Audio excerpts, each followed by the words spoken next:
प्रश्नोत्तरी। गुरुवर नमोस्तु। वर्तमान परिस्थिति को देखकर महिलाओं को नौकरी करना चाहिए या नहीं? पहली बात तो हमारे देश की जो संस्कृति है वो संस्कारों की संस्कृति है। एक डिवाइडेशन होना चाहिए। पुरुष घर के बाहर की परिस्थितियां संभाले और स्त्री घर को संभाले। पार्टनरशिप यही होना चाहिए। इससे परिणाम ये निकलेगा कि कभी जिंदगी, कभी पीढ़ी दर पीढ़ी, कभी तुम्हारी जिंदगी में कोई खतरे नहीं आएंगे। अब यदि दोनों कमाने लग जाओगे तो कहीं ना कहीं घर उजड़ेगा। आप दोनों कमाने चले जाओगे, बच्चे हॉस्टल में चले जाएंगे और जब बुढ़ापा आएगा तो बच्चा कह देगा, माँ जब बचपन में ही तुम्हारी रोटी की ज़रूरत नहीं पड़ी तो अब बुढ़ापे में तेरी क्या ज़रूरत है, अब मैं अपना अकेला जी लूँगा। आज हर माँ बाप का बुढ़ापा खतरे में है, क्योंकि एक बच्चा छोटी सी उम्र में हॉस्टल में चला जाता है और वो नौकर के हाथ की रोटी खाता है, नौकर के हाथ की पानी पीता है। उसको 15-20 साल में इतना संस्कार बन जाता है कि रोटी तो नौकर भी दे सकता है। कमाई मुझे करना है, रोटी नौकर को देना है, माँ बाप की जरूरत क्या है। ये पाश्चात्य संस्कृति की संस्कार हैं जहाँ पर माँ बाप के सारे संबंध खत्म होते जा रहे हैं। इसलिए इससे बहुत बड़ा खतरा है। मैं महिलाओं की नौकरी का निषेधक नहीं हूँ। वहीं पर नौकरी करना चाहिए जहाँ उनका पति असमर्थ हो, जहाँ परिवार की आजीविका चलाना मुश्किल हो, जहाँ पति के लिए जिंदगी में ऐसी परेशानी आ गई हो कि स्वयं का परिवार का जीना मुश्किल है, वहाँ नारी को जरूर कमाना चाहिए। महारानी लक्ष्मीबाई इतने अपने आप में योद्धा थी। जब तक उनके पति गंगाधर राव जीवित रहे तब तक योद्धा थी, लेकिन वो युद्ध पे नहीं गए। लेकिन पति के मरण के बाद राज्य की रक्षा के लिए उसने तलवार उठाई और लड़ी। तो आपातकाल के लिए स्त्री को सदा तैयार होना चाहिए, योग्यता होना चाहिए, क्योंकि जीवन में महिलाओं के ऊपर दो विपत्तियां आती हैं। एक तो वह स्वयं अपने आप में अबला है और पति का अभाव हो जाने से उस पर स्वयं की जिंदगी का सवाल और अपने बच्चों की जिंदगी का सवाल आता है। इसलिए महिला को जागरूक तो रहना चाहिए। अपनी जिंदगी को अपने पैरों पर खड़े करने के लिए तैयारी तो रखना चाहिए, लेकिन मर्यादा का भी ध्यान रखना चाहिए। कहीं अर्थ के उपार्जन में तुम्हारी जिंदगी, तुम्हारी पीढ़ी, तुम्हारी संतानें कहीं उन्मत्त न हो जाएं जो तुम्हारे लिए दुख का कारण बने। मैंने सारे संकेत तुम्हें दे दिए। न मैं व्यापार का समर्थक हूँ न नौकरी का, और आपातकाल में व्यापार भी करे और नौकरी भी करे। बस आज के अपने जीवन की मर्यादाओं का ध्यान रखे, क्योंकि स्त्री की जो जीवन है वो पराधीन है। उसकी जिंदगी उसके हाथ में नहीं है। उसकी जिंदगी, उसकी पर्याय एक ऐसी दशा को लेकर उत्पन्न हुई है कि उसकी जिंदगी का नाश कोई भी कर सकता है। सतियों को जौहर करना पड़े, पुरुषों को जौहर नहीं करना पड़े। क्यों? पुरुष का धर्म कोई जबरदस्ती नहीं बिगाड़ सकता, स्त्री को कोई भी बिगाड़ सकता है, स्त्री की इच्छा के विरुद्ध में भी। इसलिए हमेशा ये ध्यान रखना चाहिए। हम आजकल जितने भी एक गलत कार्य हो रहे हैं, इसमें मात्र पुरुषों का ही दोष नहीं है। स्त्रियों को अपने जीवन के, अपने वेशभूषा, अपनी मर्यादा का ध्यान रखना चाहिए। ये कोई संयमी नहीं है, असंयमी जीव है। असंयमी व्यक्ति को यदि कोई वस्तु ऐसी दिखती है जो उनकी इंद्रिय लंपटता का कारण है, इनका मन मचल जाता है और एक किसी भी सीमा तक उतर जाते हैं। इसलिए मैं ये नहीं कह रहा हूं कि मैं स्त्रियों को बंधन में बांधना चाहता हूं। मैं तो ये कहना चाहता हूं, जैसे मूल्यवान वस्तु सड़क पर नहीं छोड़ी जाती, तिजोरी पर रखी जाती है, इसी प्रकार ये मूल्यवान है। बिटिया मूल्यवान है, पत्नी मूल्यवान है, माँ मूल्यवान है, बहन मूल्यवान है। इसे सड़क पर मत छोड़ो। तुम मूल्यवान नहीं हो, तुम खूब घूमो, तुम्हें कोई लूटने वाला नहीं है। तुम्हारे लिए कोई नहीं लूटने वाला। धन कोई सोना है, कोई चांदी है, मूल्यवान वस्तु है, उसे आप सड़क पे यूं छोड़ देते, चौराहे पे छोड़ देते? मूल्यवान वस्तु को कहाँ रखते हैं? तिजोरी में सुरक्षित रखते हैं। बस मैं इनका अनादर नहीं कर रहा हूं, मेरी दृष्टि में ये इतने मूल्यवान हैं, इतनी मूल्यवान है हर नारी, किसी सड़क पर मत छोड़ो, इसे तिजोरी में रखो, क्योंकि मूल्यवान है। अब तो अपमान नहीं किया ना मैंने। मूल्यवान है इसलिए रखो, इसलिए नहीं कि अपराधी है इसलिए रखो। दो लोगों को बंधन में रखा जाता है, एक व्यक्ति को अपराधी हो, दंड दिया हो तो उसे कोठरी में बंद कर दो, और एक मूल्यवान है इसलिए उसको बंद कर दो। मैं ये नहीं कह रहा हूं कि नारी अपराधन है, नारी अपराध की पिटारा है इसलिए इसको बंद कर दो। मैं तो ये कह रहा हूं नारी बहुत मूल्यवान है, चाहे वो बिटिया हो, चाहे पत्नी हो, चाहे माँ हो, वो एक ऐसी मूल्यवान वस्तु है जिसे अकेले चौराहे पर और सड़क पर नहीं छोड़ा जा सकता है। हेतु क्या है? क्योंकि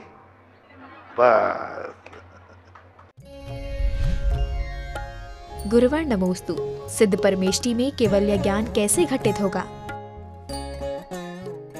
पास भी जो केवल ज्ञान की पर्याय जो है ना, वो पर्यायों के संबंध उनका कोई मतलब नहीं, वो तो अपने आत्मा के स्वरूप में स्थित हैं।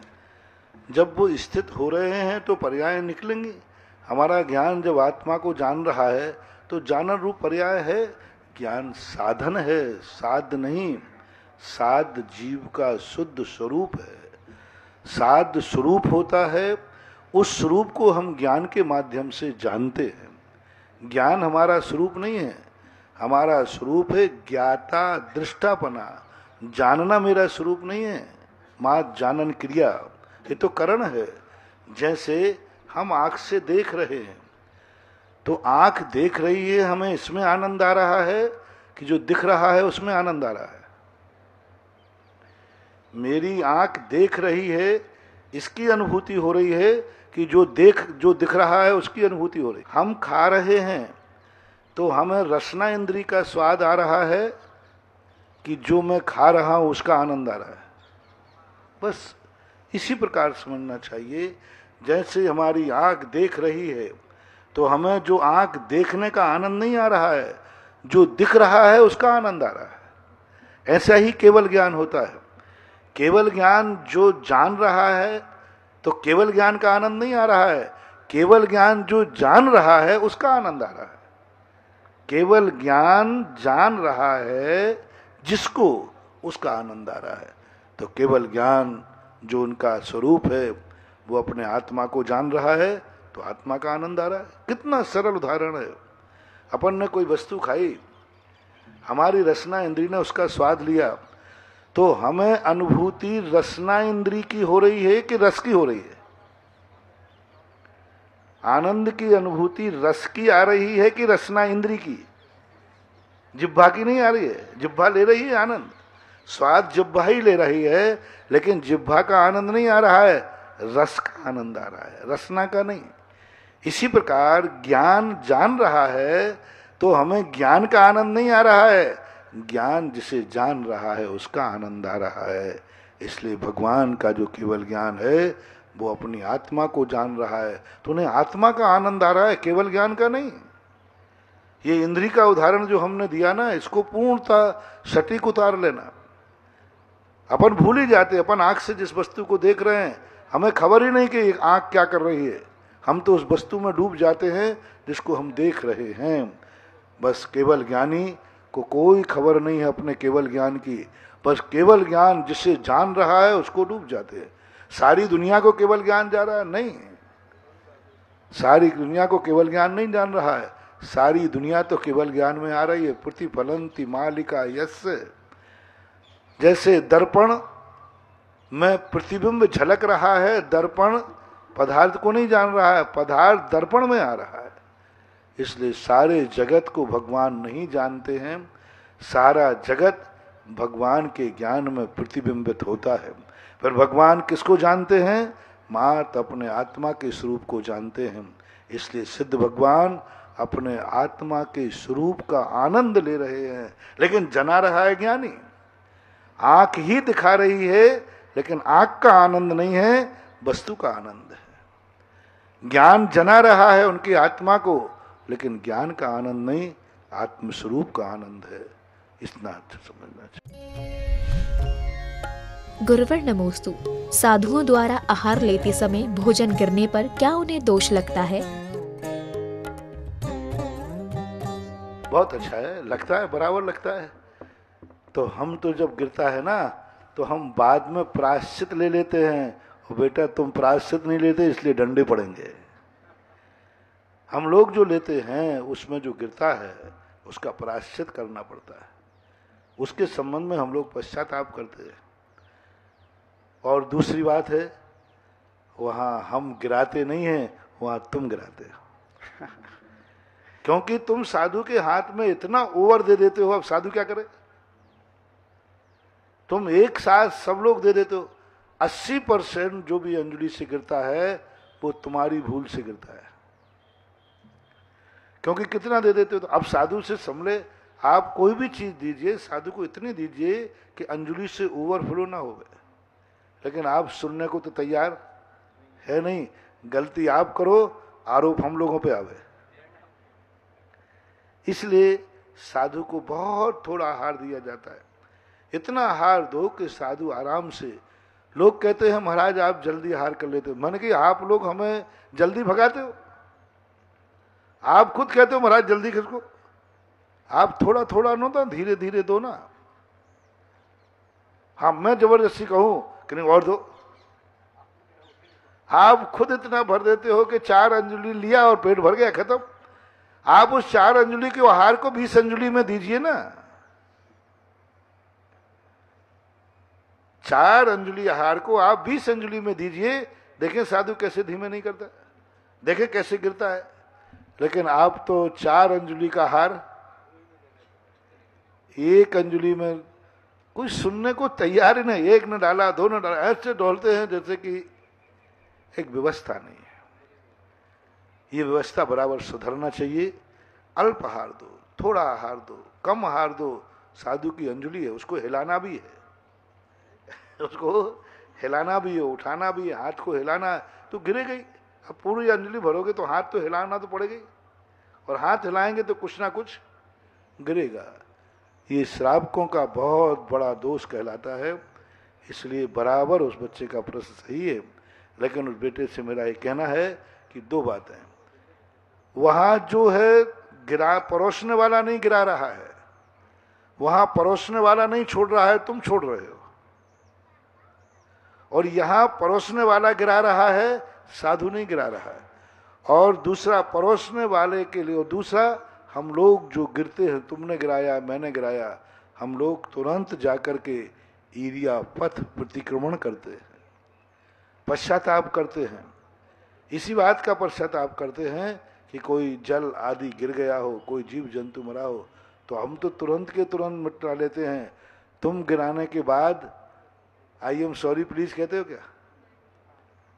9 बार नमोकार मन पढ़ते हो क्या? तो ये होता है। साधु से कभी दोष हो भी जाता है तो दिन में 3 बार प्रतिक्रमण करता है, 3 बार सामायिक करता है, 3 बार अपनी आलोचनाएं करता है। कहीं ना कहीं साधु तो अपना कर्म धो लेगा, लेकिन गृहस्थ 24 घंटे में क्या करता है? कोई प्रतिक्रमण नहीं, कोई प्रायश्चित नहीं। इसलिए गृहस्थ को इस संबंध में सावधान रहना चाहिए। कल को ये बच्चा भी कर सकता है, महाराज मम्मी मैं नहीं नहाया, तो वो कहते ठंड के दिनों में महाराज मम्मी महाराज जी भी तो नहीं नहाते। हाँ ये हो गया, एक बार ऐसा हुआ। एक बच्चा 3 दिन से नहीं नहा रहा था और आहार के लिए आता था। उसके पिताजी ने पकड़ लिया, बोले कहाँ जाता हो? महाराज जी के आहार के लिए। बोले तू नहाता तो है नहीं? बोले आप चुप रहिए, जैसा महाराज जी करते वैसा मैं करता हूँ। महाराज जी भी नहीं नहाते। जब महाराज बिना नहाए खा सकते हैं तो हम बिना नहाए दे क्यों नहीं सकते? अब उसके पिताजी कोई जवाब नहीं दे पाए। वो बच्चे को मेरे पास पकड़ के लाए। क्या बात? बोले महाराज जी जैसा आप करते हो मैंने आपको शुद्धि लेते देख लिया। और मैंने कहा ये गलती हो गई। इसलिए पहले के जितने साधु थे श्रावकों के सामने शुद्धि नहीं लेते थे, बच्चों के सामने तो लेने ही नहीं शुद्धि, वो उसकी नकल कर लेंगे। मैंने कहा गड़बड़ हो गया। मैंने कोई बात नहीं, अब बच्चे को समझाना जरूर पड़ेगा, डांट दूंगा तो ये मानेगा नहीं। मैंने कहा बेटा कल शुद्धि कराने आना। आ गया, सब माँ बाप सब करते। मैंने हाथ पैर धोए, नहाता तो हुई नहीं, इतने हाथ धोए, पैर धोए, मुंह धोया और कायेश्वर करके चला गया। मैंने कहा बेटा तुम, हाँ बाप महाराज जी मैं भी ऐसे ही करता हूँ, मैं भी ऐसे ही करता हूँ। मैंने कहा अब आगे क्या करना है? देखो मैंने हाथ पैर धोए और बाद में मैंने कपड़े तो नहीं पहने। बोले नहीं पहने। तो तुमने हाथ पैर धो के कपड़े क्यों पहने? नकल करना तो पूरी करो ना। बस मैंने बच्चे को समझाया, जो कपड़े पहनते हैं वो यहां से नहाते हैं और जो कपड़े नहीं पहनते वो यहां से नहाते हैं। उसको समझ में आ गई बात, क्योंकि तुम आरंभ और परिग्रह से सहित होते हो। गृहस्थ को 24 घंटे में कोई ना कोई पाप करता है, इसलिए उसको नहाना जरूरी है। साधु क्यों नहाए? जिस बर्तन को तुमने जूठा नहीं किया, क्या उस बर्तन को भी मांजते हो? है? नहीं मांजते, रखा है। जिस कपड़े को तुमने नहीं पहना, क्या उस कपड़े को प्रतिदिन निकाल के धोते हो? नहीं। तुम अपना बर्तन प्रतिदिन किसी ना किसी पाप से झूठा करते हो, इसलिए धोना पड़ता है, नहाना पड़ता है। हमारा बर्तन मन वचन काया तीनों पवित्र हैं, पावन हैं, इसलिए नहाने की जरूरत नहीं पड़ती। गुरुवर नमोस्तु। वर्तमान में बच्चों को शिक्षा के साथ संस्कार कैसे दिए जा सकते हैं? क्योंकि इस समय लाइव चल रहा है, सारा विश्व इस समय सुन रहा है। अब विशेष तो मैं इसको कह नहीं सकूंगा, क्योंकि सभी लोग जिज्ञासा समाधान के मूड में, लाखों लाखों लोग इस समय टीवी पर बैठे हैं। बच्चों को मैं संक्षेप में ही कह सकूंगा कि अपनी जिंदगी में सबसे बड़ी चीज सीखना है कि तुम्हें कुछ ऐसा करके दिखाना है कि जिससे तुम्हारे कारण से देश का सम्मान हो। तुम्हें कुछ करके ऐसा दिखाना है कि तुम्हारे कारण से मम्मी पापा का सम्मान हो। तुम्हें कुछ ऐसे करके दिखाना है कि जिस कॉलेज में पढ़ते हो उस कॉलेज का सम्मान हो। जिंदगी में सबसे बड़ा उपकार, सबसे बड़ी साधना यह है कि तुम्हारे ऊपर जिसने उपकार किया है, क्या उसका सम्मान तुम कभी करवा सकोगे? आज हमारा देश में, भारत में जन्म हुआ है। मैंने अभी 2 दिन पहले ही प्रवचन दिया था कि हर व्यक्ति को सबसे पहले बेचना है, जिस देश में मेरा जन्म हुआ भारत माता का, मैं जिंदगी में एक काम जरूर करूंगा जिससे भारत का नाम ऊंचा हो। जिस माँ बाप ने तुम्हें जन्म दिया है, तुम जिंदगी में एक ऐसा काम जरूर करना, काम तुम करोगे और नाम माता पिता का होगा कि ऐसा बेटा किसने पैदा किया, ऐसा संस्कार किसने दिया। ये सबसे बड़ी बात है। अपने जीवन में संस्कार ही सब कुछ है। बच्चों, तुम्हें दो एक तोते का, तुम कभी अपने आप को गरीब और अमीर नहीं मानना। हमारे देश के आर नारायण राष्ट्रपति थे। वो बताते हैं कि बहुत पुअर स्थिति में पड़े थे। उनको टाट पट्टी भी बैठने को नहीं मिलती थी, लेकिन उनकी लगन थी कि मैं एक दिन सबकी बराबरी का सबसे ऊंचा बैठूंगा। और उन्होंने अपनी लगन से पढ़ा और देश के वो प्रथम नागरिक बन करके और राष्ट्रपति बने। एक छोटे से परिवार में पले, जहां बैठने को, तुम्हें तो मीयू कॉलेज मिला है, उनको तो बैठने को बताते। जब वो अपने स्कूल में गए तो एक पेड़ के नीचे रो पड़े। बोले इसी पेड़ के नीचे में बैठ के पढ़ता था, टाट पट्टी भी नहीं होती थी, जब धूल आती थी तो आंखों में भर जाती थी। लेकिन एक लगन, एक लक्ष्य बना लिया कि हम धूल से चूल तक पहुंचेंगे, और वो पहुंच के रहे। इच्छा शक्ति, संकल्प शक्ति यदि हमारे अंदर है तो दुनिया का कोई कार्य नहीं है जिसको हम हासिल न कर सके। संस्कार की सारी चीजें होती हैं और संस्कार ही अपने जीवन का मूल लक्ष्य होना चाहिए।